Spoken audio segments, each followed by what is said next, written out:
Hello friends, good evening. Welcome back to the channel Krupa Malnad. ನಾನು ಕೃಪಾ. ಸಂಜೆ ಇದು ಶ್ರೇಯುಗೆ ಈವ್ನಿಂಗ್ ಸ್ನ್ಯಾಕ್ಸ್ ಏನಾದರೂ ಬೇಕಲ್ವ, ಅದಕ್ಕೆ ನಾನು ಅದು ಬ್ರೆಡ್ ಮಸಾಲಾನ ಮಾಡ್ತಾ ಇದ್ದೀನಿ. ಅದು ಟೊಮೆಟೊ ಸ್ವಲ್ಪ ಕಮ್ಮಿ ಇತ್ತು, ಹಾಗಾಗಿ ನಾನೇನು ಮಾಡಿದೆ, ಒಂದು ಆಲೂಗಡ್ಡೆನ ತುರಿದು ಹಾಕಿದೆ. ಚೆನ್ನಾಗಾಗುತ್ತೆ, ಆದರೆ ಆಲೂಗಡ್ಡೆ ಸ್ವಲ್ಪ ಜಾಸ್ತಿ ಹಾಕಿಬಿಟ್ಟಿದ್ದೆ. ಒಂದು ಸ್ವಲ್ಪ ಕಮ್ಮಿ ಹಾಕಿದ್ರೆ ಚೆನ್ನಾಗಾಗುತ್ತೆ. ಈರುಳ್ಳಿ, ಟೊಮೆಟೊ, ಆಮೇಲೆ ಒಗ್ಗರಣೆಲಿ ಚೆನ್ನಾಗಿ ಬಾಡಿಸ್ಕೊಂಡು ಶುಂಠಿ ಬೆಳ್ಳುಳ್ಳಿ ಪೇಸ್ಟ್ ಹಾಕಿ, ಚೂರು ಗರಂ ಮಸಾಲ, ಚೂರು ಜೀರಿಗೆ ಪುಡಿ, ಕೊತ್ತಂಬರಿ ಪುಡಿನ ಹಾಕಿ ಅದನ್ನು ಚೆನ್ನಾಗಿ ಕಲಸಿದ್ದೀನಿ. ಚೂರು ಅಚ್ಕಾರದ ಪುಡಿ ಹಾಕಿದ್ದೀನಿ ಅಷ್ಟೇ. ಆನಂತರ ಬ್ರೆಡ್ಗೆ ನಾನು ಬೆಣ್ಣೆನ ಹಚ್ಬಿಟ್ಟು ಎರಡು ಕಡೆ ಚೆನ್ನಾಗಿ ಬೇಯಿಸ್ತೀನಿ. ನಿಮಗೆ ಟೋಸ್ಟ್ ಮಾಡೋದು ಇರುತ್ತಲ್ಲ, ಟೋಸ್ಟರ್ ಅದಾದರೆ ಅದರಲ್ಲಿ ಮಾಡಿಕೊಂಡು ಅದ್ರ ಮೇಲ್ಗಡೆ ಪಲ್ಯನ ಇಟ್ಟು ಮಾಡಿದ್ರೂ ಚೆನ್ನಾಗುತ್ತೆ. ಇಲ್ಲ ಸ್ಯಾಂಡ್ವಿಚ್ ಮೇಕರ್ ಇರುತ್ತೆ ಗೊತ್ತಾ, ಅದರೊಳಗಾದರೆ ನೀವು ಒಂದೇ ಸಲನೇ ಮಾಡಿಬಿಡ್ಬಹುದು, ಅದು ಚೆನ್ನಾಗಾಗುತ್ತೆ. ನನ್ನ ಹತ್ರ ಅದು ಯಾವುದೂ ಇಲ್ಲ, ಹಾಗಾಗಿ ನಾನು ತವಾದ ಮೇಲೇ ಈ ಥರ ಬೆಣ್ಣೆ ಹಚ್ಚಿ ಎರಡು ಕಡೆ ಈ ಥರ ಮಾಡಿಬಿಟ್ಟು ಅವನಿಗೆ ಮಧ್ಯೆ ಹಾಕಿ ಕೊಡ್ತೀನಿ. ತುಂಬ ಚೆನ್ನಾಗಾಗಿತ್ತು, ಅವನು ತುಂಬ ಇಷ್ಟಪಟ್ಟು ತಿಂದ. ಗೊತ್ತಲ್ವ, ಸಂಜೆ ಮಕ್ಕಳಿಗೆ ಏನಾದರೂ ತಿನ್ನಬೇಕು ಅಂತ ಅನಿಸುತ್ತೆ, ಆವಾಗ ಇದನ್ನು ಮಾಡಿಕೊಟ್ರೆ ಚೆನ್ನಾಗಿರುತ್ತೆ. ಅವನಿಗೂ ನಾನು ಮಾಡಿಕೊಟ್ಟೆ. ನನಗದು ಅಷ್ಟೊಂದು ಇಷ್ಟ ಆಗಲ್ಲ, ಹಾಗಾಗಿ ನಾನು ಅವನರಲ್ಲೇ ಒಂದೆರಡು ಬೈಟ್ ತಿಂದೆ ಅಷ್ಟೇ. ಈ ಥರ ಬೇಕಿದ್ರೆ ನೀವು ಇದಕ್ಕೆ ಸ್ವಲ್ಪ ಚೀಸನ್ನು ಕೂಡ ಹಾಕಿದ್ರೂ ಕೂಡ ಅದು ಚೆನ್ನಾಗಾಗುತ್ತೆ. ನನಗನ್ನಿಸ್ತು ಪನ್ನೀರ್ ಹಾಕಿದ್ರೆ ಚೆನ್ನಾಗಾಗುತ್ತೆ ಅಂತ. ನನಗೆ ಪನ್ನೀರ್ ಇಷ್ಟ ಆಗ್ತಾಯಿದೆ ಈಗ, ಹಾಗಾಗಿ ಸ್ವಲ್ಪ ಪನ್ನೀರನ್ನು ನಾನು ಯೂಸ್ ಮಾಡ್ತಾ ಇದ್ದೀನಿ. ಪನ್ನೀರ್ ಹಾಕಿದ್ರೂ ಕೂಡ ಚೆನ್ನಾಗಿ ಆಗಬಹುದೇನೋ, ನನಗೂ ಗೊತ್ತಿಲ್ಲ. ಇದಾಗಿತ್ತು ಈವ್ನಿಂಗ್ ಸ್ನ್ಯಾಕ್ಸ್. ಇದು ನೆಕ್ಸ್ಟ್ ಡೇ ಗುಡ್ ಮಾರ್ನಿಂಗ್ ಎಲ್ಲರಿಗೂ. ಒಂದು ಸ್ವಲ್ಪ ದಿನಸಿ ಎಲ್ಲ ಖಾಲಿ ಆಗಿತ್ತು, ಅಂದರೆ ಇದು ಮೈದಾ ಇರಲಿಲ್ಲ, ಆಮೇಲೆ ಸ್ವಲ್ಪ ಗರಂ ಮಸಾಲ, ಆಮೇಲೆ ಬಿರಿಯಾನಿ ಮಸಾಲ ಆ ಥರದ್ದೆಲ್ಲ ಖಾಲಿ ಆಗಿತ್ತು. ಅದನ್ನೆಲ್ಲ ನಿನ್ನೆ ತಂದಿದ್ರು ನಮ್ಮ ಮನೆಯವರು. ನಾನಂತೂ ಪೇಟೆಗೆ ಹೋಗದೆ, ಅದು ಎಷ್ಟು ದಿನ ಆಗಿದೆಯೋ ನಂಗೆ ಗೊತ್ತಿಲ್ಲ. ಕರೀತಾರೆ, ನನಗೆ ಯಾಕೋ ಗೊತ್ತಿಲ್ಲ, ಅದೊಂಥರ ಅಭ್ಯಾಸ ಬಿಟ್ಟು ಹೋಗಿಬಿಟ್ಟಿದೆ ಅಲ್ಲ, ನನಗೆ ಹೋಗಬೇಕು ಅಂತ ಅನ್ನಿಸ್ತಾನೇ ಇಲ್ಲ. ಅವಾಗೆಲ್ಲ ನಾನು ನಮ್ಮ ಮನೆಯವರು ಇಬ್ಬರು ಹೋಗ್ತಾ ಇದ್ವಿ. ಇಲ್ಲಾಂದರೆ ರಾತ್ರಿ ಬೇಜಾರಾಯಿತು ಅಂದರೂ ಕೂಡ ನಾವಿಬ್ಬರು ಹೋಗಿ ಪೇಟೆಗೆ ಒಂದು ಸಲ ರೌಂಡ್ ಹೊಡ್ಕೊಂಡು ಬರ್ತಾ ಇದ್ವಿ. ನಾನು ಅದೇ ನಮ್ಮ ಮನೆಯವರಿಗೆ ನೆನಪು ಮಾಡ್ತಾ ಇದ್ದೆ. ಆವಾಗ ಶ್ರೇಯು ಸಣ್ಣವನು ಇರ್ತಾ ಇದ್ದಲ್ಲ, ನನ್ನನ್ನು ಕರ್ಕೊಂಡು ನಮ್ಮ ಮನೆಯವರು ಪೇಟೆಗೆ ಹೋಗಿ ವಾಪಸ್ ನನಗೆ ಐಸ್ ಕ್ರೀಮ್ ಏನಾದ್ರು ತಿನ್ಸ್ಕೊಂಡು ಬರೋರು.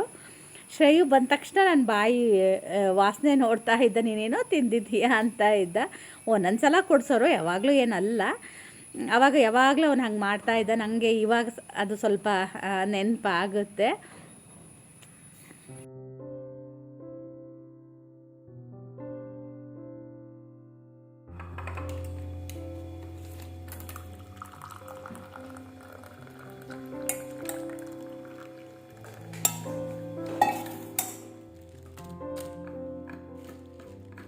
ನಾನು ಉಳಿದಿರೋ ಮಸಾಲ ಎಲ್ಲ ನನಗೆ ಕೈಗೆ ಸಿಗೋ ಥರ ನಾನು ಈ ಥರ ಅದರಲ್ಲಿ ಇಟ್ಕೊತೀನಿ. ಬಾಕಿ ಎಲ್ಲ ದಿನಸಿ ಈಗ ಬಾಟ್ಲಿಗೆ ಹಾಕಿ ಉಳಿದಿರುತ್ತಲ್ವ, ಅದನ್ನು ನಾನೊಂದು ಸ್ಟೀಲ್ ಬಾಕ್ಸ್ ಇದೆ ಅದರಲ್ಲಿ ಹಾಕಿ ಇಟ್ಕೊತೀನಿ. ರಸಮ್ ಪುಡಿ ಆಗಿರ್ಬೋದು, ಬಿಸಿಬೇಳೆ ಬಾತ್ ಪುಡಿ ಆಗಿರ್ಬೋದು, ಆಮೇಲೆ ವಾಂಗಿಬಾತ್ ಅಲ್ಲ ಸಾರಿ ರಸಮ್, ಮತ್ತು ಇನ್ನೊಂದು ಎಂಥದೋ ಪುಡಿ, ಬಿಸಿಬೇಳೆ ಬಾತು, ಆಮೇಲೆ ಪುಳಿಯೋಗರೆ ಪುಡಿ, ಅದನ್ನೆಲ್ಲ ಇದರೊಳಗೆ ನಾನು ಹಾಕಿ ಇಟ್ಕೊತೀನಿ. ಇವತ್ತು ಕೆಲಸದವನು ಕೂಡ ಒಬ್ಬನಿದ್ದಾನೆ, ಅವನಿಗೂ ಕೂಡ ಬೆಳಗ್ಗೆ ತಿಂಡಿ ಕೊಡಬೇಕು. ಇದೊಂಥರ ನನಗೆ ದಿಢೀರಂತ ಆಗಿದ್ದು, ಹಾಗಾಗಿ ನಾನು ನೆನ್ನೆ ಏನೂ ಪ್ರಿಪೇರ್ ಮಾಡ್ಕೊಂಡಿರಲಿಲ್ಲ. ಇವತ್ತು ತಿಂಡಿ ಬಂದು ಚಪಾತಿ. ಶ್ರೇಯು ದಾಲ್ ಬೇಕು ಅಂತ ಹೇಳಿದ್ದ, ಹಾಗಾಗಿ ಅವನಿಗೆ ಒಂದು ಸ್ವಲ್ಪ ದಾಲ್ ಮಾಡ್ತೀನಿ. ನಮ್ಮ ಮನೆಯವರಿಗೆ ಆಲೂಗಡ್ಡೆ ಪಲ್ಯ ಮಾಡೋಣ ಅಂತ ಇದ್ದೀನಿ. ಅವರು ನಂಗೆ ದಾಲ್ ಬೇಡ ಅಂತ ಅಂದರು, ಹಾಗಾಗಿ ಆಲೂಗಡ್ಡೆ ಪಲ್ಯ ಮಾಡ್ತಾಯಿದ್ದೀನಿ. ಹಾಗೆ ಅವರು ಕೂಡ ಈಗ ಊರಿಗೆ ಹೊರಟರು. ಬೆಳಗ್ಗೆ ನಾನು ಹೇಳೋದಕ್ಕಿಂತ ಮುಂಚೆ ಎದ್ದು ಅವರು ಕಸ ಹೊಡಿತಾಯಿದ್ರು, ಹಾಗಾಗಿ ನಾನು ಆ ಕಡೆ ಬಾಗಿಲು ತೆಗೆದುಬಿಟ್ಟು ನಮ್ಮ ಮನೆಯವ್ರನ್ನ ಬಾಗಿಲು ತೆಗೀರಿ ಅಂತ ಕರೆದಿದ್ದೆ. ನಂಗೆ ಅದು ಕಿಟಕಿ ಹಾಕೋದು ಮರ್ತು ಹೋಗ್ಬಿಟ್ಟಿತ್ತು. ಇವಾಗ ನಾನು ಅದೇ ಕಿಟಕಿನ ಹಾಕ್ತಾಯಿದ್ದೀನಿ. ಬಾಗಿಲು ಕೂಡ ಒರೆಸ್ಬೇಕು, ತುಂಬ ಗಲೀಜಾಗಿದೆ, ಸಣ್ಣ ಧೂಳು ಬಂದು ಕುತ್ಕೊಂಡಿದೆ, ಅದನ್ನು ಒಂದಿನ ಒರೆಸ್ಬೇಕು. ಅದು ಯಾವಾಗ ಒರೆಸ್ತೀನೋ ಏನೋ ಗೊತ್ತಿಲ್ಲ.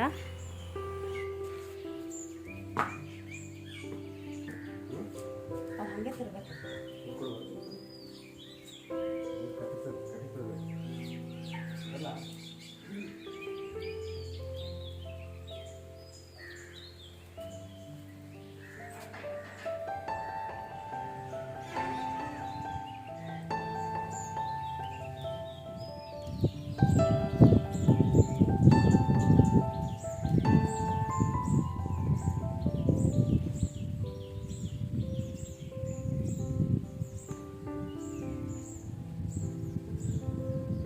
ಒಂದೆರಡು ದಾಸವಾಳ ಗಿಡಗಳೇ ಇತ್ತು, ಅದನ್ನು ನಾನು ರೀಪಾಟ್ ಮಾಡಿದ್ದೆ. ಆ ಪಾಟ್ಗೆ ನಾನು ಹೋಲ್ ಮಾಡಿದ್ದೀನಿ, ಆದರೂ ಕೂಡ ಅದರಲ್ಲಿ ನೀರು ನಿಂತುಬಿಟ್ಟಿದೆ. ಮಳೆ ಕೂಡ ಸಣ್ಣದಾಗಿ ಬರ್ತಾ ಇತ್ತು. ಅದಕ್ಕೆ ನಾನು ಹೋಲೆಲ್ಲ ಮಾಡಿದೆ, ಆದರೂ ಅದು ಅಷ್ಟೊಂದು ನೀರು ಹೋಗಿರಲಿಲ್ಲ. ಗಿಡ ಎಲ್ಲ ಬಾಡೋಗ್ಬಿಟ್ಟಿತ್ತು. ಒಂದು 3-4 ದಿನ ಆದ ನಂತರ ಹಾಗೆಯೇ ಸೇವಂತಿಗೆ ಹೂ ಕೂಡ ಬಿಡೋಕ್ಕಾಗಿದೆ. ಅದನ್ನೆಲ್ಲ ತಂದು ಎದುರುಗಡೆ ಇಡ್ತಾ ಇದ್ದೀನಿ. ಹಾಗೆ ನೆನ್ನೆ ಪಾತ್ರೆ ತೊಳೆದಿರಲಿಲ್ಲ. ಈಗ ಬೆಳಗ್ಗೆ ಫಸ್ಟು ಅದೇ ಪಾತ್ರೆ ತೊಳ್ಕೊಂಡೆ ಒಳಗೆ ಹೋಗೋಣ ಅಂತ ಹೇಳಿ ಕಸ ಹೊಡೆದು ಬಾಗಿಲಿಗೆಲ್ಲ ನೀರು ಹಾಕಿ ಆಗಿತ್ತು. ಚಪಾತಿ ಹಿಟ್ಟು ಕೂಡ ನಾನು ಕಲಿಸಿರಲಿಲ್ಲ. ಇದೊಂದು ಕೆಲಸ ಮುಗಿಸ್ಕೊಂಡು ಹೋಗ್ಬಿಡೋಣ ಅಂತ. ನನಗೆ ಪಾತ್ರೆ ತೊಳೆಯೋದೆಲ್ಲ ಇದ್ದರೆ ಅದೊಂಥರ ತಲೆ ಮೇಲೆ ಏನೋ ಭಾರ ಇದೆ ಅನ್ನೋ ಥರ. ಅಡುಗೆ ಮನೇಲಿದ್ದರೆ ಇನ್ನೂ ಜಾಸ್ತಿ, ಹೊರಗಡೆ ಇದ್ದರೆ ಅಷ್ಟೊಂದು ಅನಿಸಲ್ಲ. ಆದರೂ ಕೆಲಸಗಳಂತೂ ಮಾಡ್ಕೊಳ್ಳೇಬೇಕಲ್ಲ, ಅದನ್ನು ಮುಗಿಸ್ದೆ. ಅದು ಮಕ್ಕಳಿರೋದಕ್ಕೆ ಇವಾಗ ಈವ್ನಿಂಗ್ ಸ್ನ್ಯಾಕ್ಸ್ ಅಂತೆ, ರಾತ್ರಿ ಊಟಕ್ಕೇನಾದರೂ ಅಂತೆ, ಹಾಗಾಗಿ ಪಾತ್ರೆಗಳು ಕೂಡ ಜಾಸ್ತಿ ಆಗಿಬಿಡುತ್ತೆ. ನನಗೆ ಮೊನ್ನೆ ಒಬ್ಬರು ಕಮೆಂಟ್ ಹಾಕಿದ್ರು, ಪಾಪ ಅವ್ರು ಯಾವಾಗಲೂ ಅವ್ರು ಹಾಕ್ತಾರೆ ದೀಪ್ತಿ ಅಂತ. ಅವ್ರು ಹೇಳ್ತಾ ಇದ್ರು, ನನ್ನಂಗೆ ನೀವು ಪಾತ್ರೆ ಒಟ್ಟಾಕಂತೀರ ಅಂತ ಹೇಳಿ. ಅದೇನೋ ಗೊತ್ತಿಲ್ಲ, ಅದಷ್ಟು ಪಾತ್ರೆಗಳಾಗ್ಬಿಡುತ್ತಪ್ಪ. ಅದು ಎಷ್ಟು ತೊಳೆದ್ರು ಎಷ್ಟು ಮಾಡಿದ್ರು ಒಂದು ರಾಶಿ ರಾಶಿ ಪಾತ್ರೆಗಳು. ಅಡುಗೆ ಜಾಸ್ತಿ ಮಾಡಿದಾಗ ಪಾತ್ರೆಗಳಾಗುತ್ತೆ, ಏನು ಅಡುಗೆ ಮಾಡಿದಾಗ ಪಾತ್ರೆಗಳು ಇರೋದೇ ಇಲ್ಲ. ಮಕ್ಕಳಿದ್ದಾಗ ಗೊತ್ತಲ್ವ, ಏನಾದರೂ ಒಂಚೂರು ಮಾಡ್ತಾ ಇರ್ತೀವಿ, ಪಾತ್ರೆಗಳು ಜಾಸ್ತಿ ಆಗುತ್ತೆ. ಶ್ರೇಯುಗೆ ಆಲೂಗಡ್ಡೆ ಪಲ್ಯ ಬೇಡ ಅಂದಿದ್ದಕ್ಕೆ ನಾನು ಅವನಿಗೆ ದಾಲ್ ಮಾಡ್ತಾಯಿದ್ದೀನಿ. ಮಧ್ಯಾಹ್ನಕ್ಕೂ ಊಟಕ್ಕೂ ಕೂಡ ಅವನಿಗೆ ದಾಲೆ ಮಾಡಿಬಿಡೋಣ ಅಂಥೇಳಿ ಅವನಿಗೆ ದಾಲ್ ಮಾಡ್ತೀನಿ.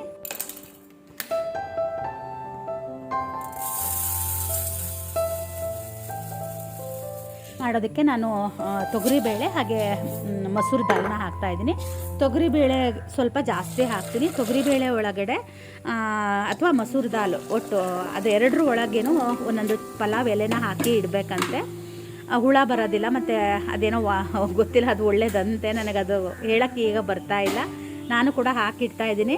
ಹಾಗೆ ಉಪ್ಪಲ್ಲೂ ಅಷ್ಟೇ ₹1 ಕಾಯಿನ್ ಹಾಕಿ ಇಡಬೇಕಂತೆ. ಅದು ಶುಕ್ರವಾರ ದಿನ ಉಪ್ಪನ್ನ ಬದಲಾಯಿಸಬೇಕು. ಅಂದರೆ ನಾವೀಗ ಅಡುಗೆಗೆ ಉಪ್ಪು ಯೂಸ್ ಮಾಡ್ತೀವಲ್ವ, ಅದನ್ನು ನಾವು ಖಾಲಿಯಾಗಿದೆ ಅಂದರೆ ಶುಕ್ರವಾರ ದಿನ ಅದರೊಳಗಡೆ ತುಂಬಬೇಕಂತೆ. ಮತ್ತು ಉಪ್ಪನ್ನ ಶುಕ್ರವಾರನೇ ತರಬೇಕಂತೆ. ಉಪ್ಪು ಲಕ್ಷ್ಮಿ ಅಂತ ಹೇಳ್ತಾರೆ. ಹಾಗೆ ನನಗೆ ಗೊತ್ತಿರೋದನ್ನು ನಾನು ಹೇಳ್ತಾ ಇದ್ದೀನಿ. ನಾನು ಏನು ಫಾಲೋ ಮಾಡ್ತೀನಿ ಅದನ್ನು ನಿಮಗೆ ಹೇಳ್ತೀನಿ. ಯಾಕಂದರೆ ನಾನು ಇದನ್ನು ಹೀಗೆ ಯೂಟ್ಯೂಬಲ್ಲಿ ಅದು ಇದು ನೋಡಿ ಕಲ್ತಿರೋದು. ಏನಾದರೂ ತಪ್ಪಿದರೆ ನೀವು ಕೂಡ ತಿದ್ದುತ್ತೀರಲ್ವ, ಹಾಗಾಗಿ ನನಗೆ ನೆನಪಾದಾಗ ಅದನ್ನು ನಾನು ಹೇಳ್ತೀನಿ. ಅದು ಪಲಾವ್ ಎಲೆ ಹಾಕಿಡೋದ್ರಿಂದ ಹುಳ ಏನೂ ಬರಲ್ಲ ಅನಿಸುತ್ತೆ, ಹಾಗಾಗಿನೋ ಏನೋ ಗೊತ್ತಿಲ್ಲ. ಬಟ್ ನಾನು ಇವಾಗ ಹಾಕ್ತಾಯಿದ್ದೀನಿ. ಮುಂಚೆ ಎಲ್ಲ ನಾನು ಗೇರು ಬೀಜ ಇರುತ್ತೆ ಗೊತ್ತಾ, ಅದನ್ನು ಹಾಕ್ತಾಯಿದ್ದೆ. ಅಂದರೆ ನಾನು ಒಣಗಿಸಿ ಇಟ್ಟಿರೋದಕ್ಕೆ ಗೇರು ಬೀಜನೇ ಹಾಕಿಟ್ಟಿದ್ದೀನಿ. ಇಲ್ಲಿ ದಿನ ಯೂಸ್ ಮಾಡ್ತೀನಲ್ವ, ಅದಕ್ಕೆ ಮಾತ್ರ ನಾನು ತೊಗರಿಬೇಳೆಗೆ ಅದು ಪಲಾವ್ ಎಲೆನ ಹಾಕಿ ಇಟ್ಟಿದ್ದೀನಿ. ಹಾಗೆ ಈಗ ಪಾತ್ರೆಗಳನ್ನ ಕೂಡ ಜೋಡಿಸ್ಕೊತಾ ಇದ್ದೀನಿ.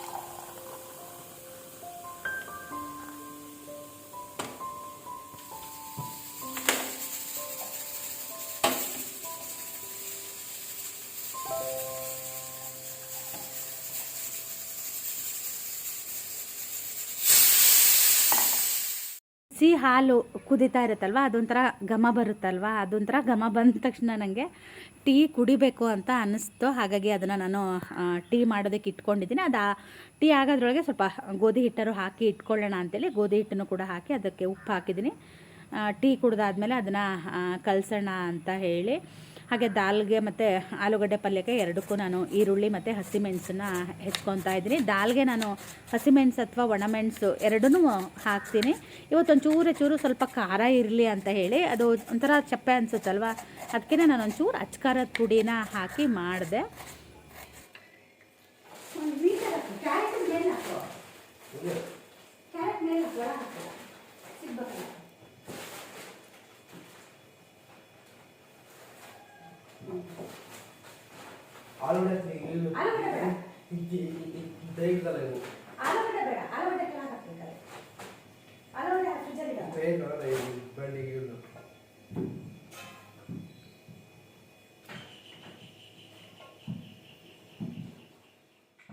ಗಂಡ್ಮಕ್ಳಾಗಲಿ ಹೆಣ್ಮಕ್ಳಾಗಲಿ ಕೆಲವೊಂದು ಕೆಲಸಗಳನ್ನ ಅವ್ರ ಹತ್ರ ಮಾಡಿಸ್ಕೋಬೇಕಾಗುತ್ತೆ. ನಾನು ಶ್ರೇಯುನ ಹತ್ರ ಸಣ್ಣ ಪುಟ್ಟ ಕೆಲಸಗಳನ್ನ ಮಾಡಿಸ್ಕೊತೀನಿ.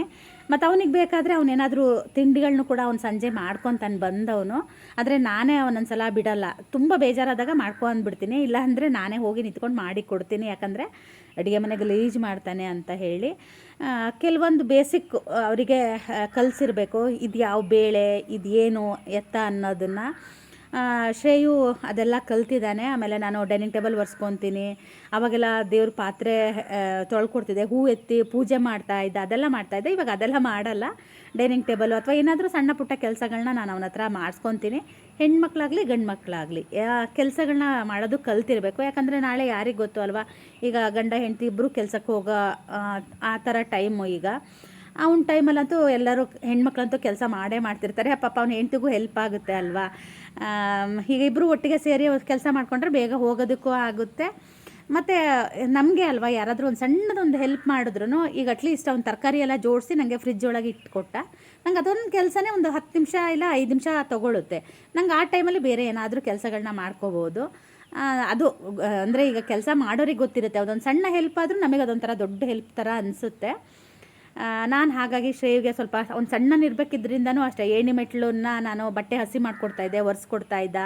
ಆ ಥರದ್ದೆಲ್ಲ ಕೆಲಸಗಳನ್ನ ನಾನು ಮಾಡಿಸ್ಕೊತಾ ಇದ್ದೆ. ಇವಾಗ ಆ ಥರದ್ದೆಲ್ಲ ಮಾಡಿಸ್ಕೊಡಲ್ಲ, ಒಂದು ಸ್ವಲ್ಪ ಸಣ್ಣ ಪುಟ್ಟ ಕೆಲಸಗಳನ್ನ ಮಾಡಿಸ್ಕೊತೀನಿ. ನಮ್ಮನೆಯವರು ಅಷ್ಟೇ ಸುಮಾರು ಕೆಲಸಗಳು ಹೇಳ್ತಾರೆ ಅವನಿಗೆ. ಅಂದರೆ ಗೊತ್ತಿರಬೇಕಲ್ವ ಅವನಿಗೂ ಏನು ನಡೀತಾ ಇದೆ ಮನೆಯಲ್ಲಿ, ಏನು ಕೆಲಸ ಇದೆ ಅನ್ನೋದು ಗೊತ್ತಿರಬೇಕಲ್ವ. ಹಾಗಾಗಿ ಹೇಳ್ತಾರೆ. ದಾಲ್ಗೆ ನಾನು ಅದೇ ಶುಂಠಿ ಬೆಳ್ಳುಳ್ಳಿ ಆನಂತರ ಅಚ್ಕಾರದ ಪುಡಿ ಹಾಕಿದ್ದೀನಿ, ಚೂರು ಗರಂ ಮಸಾಲ ಹಾಕಿ ಅದಕ್ಕೊಂದು ಸ್ವಲ್ಪ ಬೆಣ್ಣೆ ಹಾಕಿ ಈರುಳ್ಳಿ ಜಾಸ್ತಿ ಹಾಕಿ ಒಂದು ಒಗ್ಗರಣೆನ ಕೊಟ್ಟಿದ್ದೀನಿ. ತುಂಬ ಚೆನ್ನಾಗಾಗಿತ್ತು.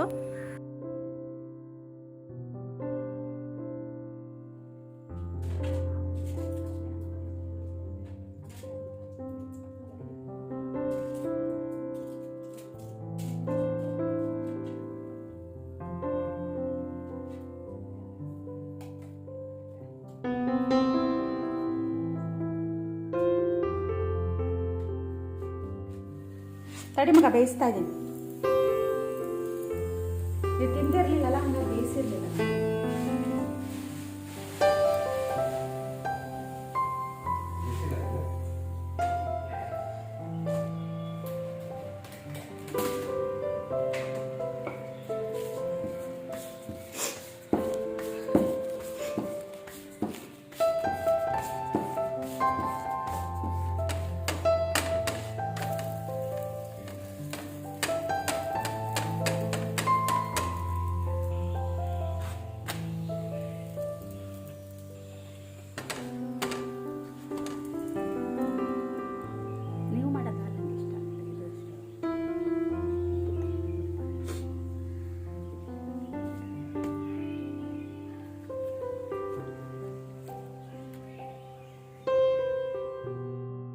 ಕೆಲಸದವನಿಗೆ ಸ್ವಲ್ಪ ಪುಳಿಯೋಗರೆ ಮಾಡಿ ಕೊಡೋಣ ಅಂತ ಮಾಡ್ತಾಯಿದ್ದೀನಿ. ಬಿಸಿ ಅನ್ನನ ಮಾಡ್ಕೊಂಡಿದ್ದೆ ನಾನು.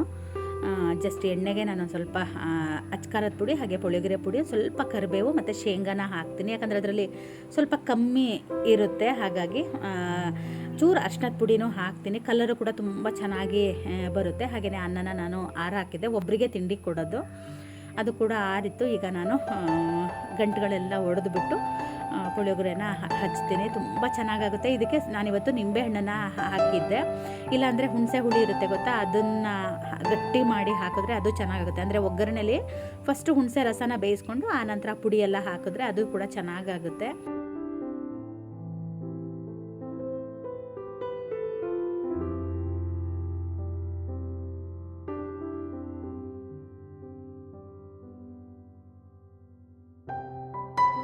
ಅಡುಗೆ ಮನೆ ಕ್ಲೀನ್ ಮಾಡ್ಕೊಳ್ಳೋಣ ಅಂತ ಮಾಡ್ಕೊತಾ ಇದ್ದೀನಿ. ಅದೇನಾಯಿತು ಅಂದರೆ ಅನ್ನ ಇಟ್ಟಿದ್ದೆಲ್ಲ ಅದು ಉಕ್ಬಿಟ್ಟಿತ್ತು, ಹಾಗಾಗಿ ಅದೆಲ್ಲ ತೆಗೆದು ಒರೆಸಿ ಈಗ ಮತ್ತೆ ಅದನ್ನು ನಾನು ಒರೆಸ್ತಾ ಇದ್ದೀನಿ. ಇದೊಂದು ಅಡುಗೆ ಮನೆ ಈ ಥರ ಮಾಡಿಸಿದಾಗ ಅದೇನಾದರೂ ಸೋರಿದ್ರೆ ಅಥವಾ ಉಕ್ಕಿದ್ರೆ ಅದು ಪೂರ್ತಿ ಬಂದು ಇಲ್ಲಿ ಬಿದ್ದು ಬಿಡುತ್ತೆ. ಅದು ಸ್ವಲ್ಪ ಕ್ಲೀನ್ ಮಾಡ್ಕೊಳ್ಳೋದು ಕಷ್ಟ. ಏನಾದರೂ ಗೊತ್ತಾಗಿಲ್ಲ ಅಂದರೆ ವಾಸನೆ ಬರೋಕ್ಕೆ ಶುರು ಆಗಿಬಿಡುತ್ತೆ. ಹಾಗಾಗಿ ಅದು ಬಿದ್ದ ತಕ್ಷಣ ಫಸ್ಟು ನಾನು ಒರೆಸ್ಕೊಂಡ್ಬಿಡ್ತೀನಿ. ಎಲ್ಲರೂ ಆಮೇಲೆ ಮಾಡ್ಕೊಳ್ಳೋಣ ಅಂತ ಅಂದ್ಕೊಂಡ್ರೆ ಅದು ಕ್ಲೀನ್ ಮಾಡೋದು ಮರ್ತೇ ಹೋಗಿಬಿಡುತ್ತೆ. ನನಗೊಂದು ಸಲ ಹಾಗಾಗಿತ್ತು. ಹಾಗಾಗಿ ನಾನು ಅದು ಆದ ತಕ್ಷಣ ಫಸ್ಟು ಅದನ್ನು ಒರೆಸ್ಕೊತೀನಿ. ನೋಡಿ, ಅಡುಗೆ ಮನೆ ಹಾಗೆ ಇದೆ. ಆದಷ್ಟು ಮಾಡ್ಕೊಳ್ಳೋಣ ಅಂತ ಮಾಡ್ಕೊತಾ ಇದ್ದೆ. ಹಾಗೆಯೇ ಒಂದು ಸ್ವಲ್ಪ ಮ್ಯಾಟ್ಗಳೆಲ್ಲ ತೆಗೆದು ಅದನ್ನು ಕೂಡ ವಾಶ್ ಮಾಡೋಣ ಅಂತ ಮಾಡ್ತಾಯಿದ್ದೀನಿ. ಒಂದು ಸಲ ಕೆಳಗಡೆ ಮನೆದಲ್ಲ ಕೆಳಗಡೆದು ಮಾಡ್ಕೊತೀನಿ, ಒಂದು ಸಲ ಮೇಲ್ಗಡೆದು ಇದೇನು ತುಂಬ ಗಲೀಜು ಆಗಿರಲಿಲ್ಲ. ಹಾಗಾಗಿ ಅದನ್ನೇ ನಾನು ನೆನ್ಸಕ್ಕೇನು ಹೋಗಿರಲಿಲ್ಲ. ಹಾಗೆ ಕೈಯಲ್ಲೇ ಇದು ಸೋಪಿನ ಪುಡಿ ಹಾಕಿ ಹಾಗೆ ವಾಶ್ ಮಾಡೋಣ ಅಂತ ವಾಶ್ ಮಾಡ್ತಾ ಇದ್ದೀನಿ. ಅದೇ ಏನಾದರೂ ಬೇಗ ಕೆಲಸ ಆದರೆ ಅಥವಾ ನನಗೆ ಮೂಡಿದ್ರೆ ಮಾತ್ರ ಈ ಥರದ್ದೆಲ್ಲ ಕೆಲಸಗಳು ಮಾಡ್ಕೊತೀನಿ, ಇಲ್ಲಾಂದರೆ ಮಾಡೋಕ್ಕೆ ಹೋಗಲ್ಲ.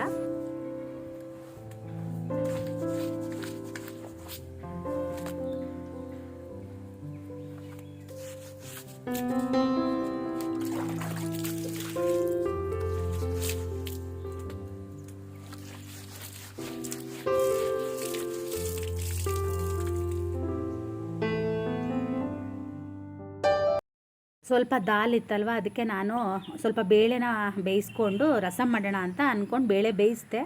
ಆದರೆ ಕರೆಂಟೇ ಬಂದಿಲ್ಲ, 1 ಕಾಲಾದರೂ ಕರೆಂಟ್ ಬರಲಿಲ್ಲ. ಆಮೇಲೆ ನಾನು ರುಬ್ಲಿಲ್ಲ ಬೇಳೆನ, ಹಾಗೆ ಒಗ್ಗರಣೆ ಹಾಕಿ ಬೇಳೆ ಹಾಕಿ ರಸಮ್ ಪುಡಿ ಹಾಕಿದೆ. ಶ್ರೇಯನು ಟ್ಯೂಷನ್ ಎಲ್ಲ ಮುಗಿಸ್ಕೊಂಡು ಬಂದ, ಊಟ ಮಾಡ್ತೀನಿ ಅಂತ ಹೇಳ್ದೆ. ಅದಕ್ಕೆ ದಾಲ್ನು ಕೂಡ ನಾನು ಈಗ ಬಿಸಿಗಿಟ್ಟಿದ್ದೀನಿ, ಅವನಿಗೆ ನಾನು ಊಟಕ್ಕೆ ಹಾಕಿ ಕೊಡ್ತೀನಿ. ಹಾಗಾಗಿ ರಸಮ್ನ ಒಂದು ಸ್ವಲ್ಪ ಮಾತ್ರ ಮಾಡಿದೆ. ನಾನು ಬೆಳಗ್ಗೆ ಒಂದೇ ಚಪಾತಿ ತಿಂದಿದ್ದಲ್ಲ, ಯಾಕೋ ತುಂಬ ಹಶು ಅನ್ನಿಸ್ತಾ ಇತ್ತು. ಅದಕ್ಕೆ ಹಪ್ಪಳ ಸುಟ್ಕೊಂಡು ಈಗ ಹಪ್ಪಳನ ತಿಂತಾಯಿದ್ದೀನಿ. ಶ್ರೇಯು ಕೇಳಿದೆ ಬೇಕಾ ಅಂತ, ಅವನು ಎಷ್ಟು ಹಪ್ಪಳ ತಿಂತಾಯಿದ್ದ ಯಾಕೋ ಗೊತ್ತಿಲ್ಲ, ಈಗ ಹಪ್ಪಳ ತಿನ್ನೋದನ್ನೇ ಕಮ್ಮಿ ಮಾಡಿಬಿಟ್ಟಿದ್ದಾನೆ. ಇಲ್ಲಾಂದರೆ ಹಪ್ಪಳ ಬೆಣ್ಣೆ ಅಥವಾ ನೆನೆಸ್ಕೊಂಡು ಎಲ್ಲ ತಿಂತಾಯಿದ್ದ, ಇವಾಗ ಕಮ್ಮಿ ಮಾಡಿದ್ದಾನೆ. ಹಾಗೆ ನಮ್ಮ ಮನೆಯವರು ಬರಬೇಕಿದ್ರೆ ಇಬ್ಬರಿಗೂ ನಂದು ಐಸ್ ಕ್ರೀಮ್ ತೊಗೊಂಡು ಬಂದಿದ್ದರು. ಅದನ್ನು ನಾವು ಫ್ರಿಜ್ಜಲ್ಲಿಟ್ಟು ಊಟ ಆದಮೇಲೆ ಇವಾಗ ತಿಂತಾಯಿದ್ದೀವಿ. ಇದು ಒಂಥರ ಚೆನ್ನಾಗಿದೆ, ಬ್ಲ್ಯಾಕ್ ಕರೆಂಟ್ ಅಂತ. ಹಾಗೆಯೇ ಇವತ್ತಿನ ವ್ಲಾಗ್ನ ಕೂಡ ನಾನು ಇಲ್ಲಿಗೆ ಮುಗಿಸ್ತೀನಿ. ನಾಳಿನ ವ್ಲಾಗಲ್ಲಿ ಸಿಗ್ತೀನಿ.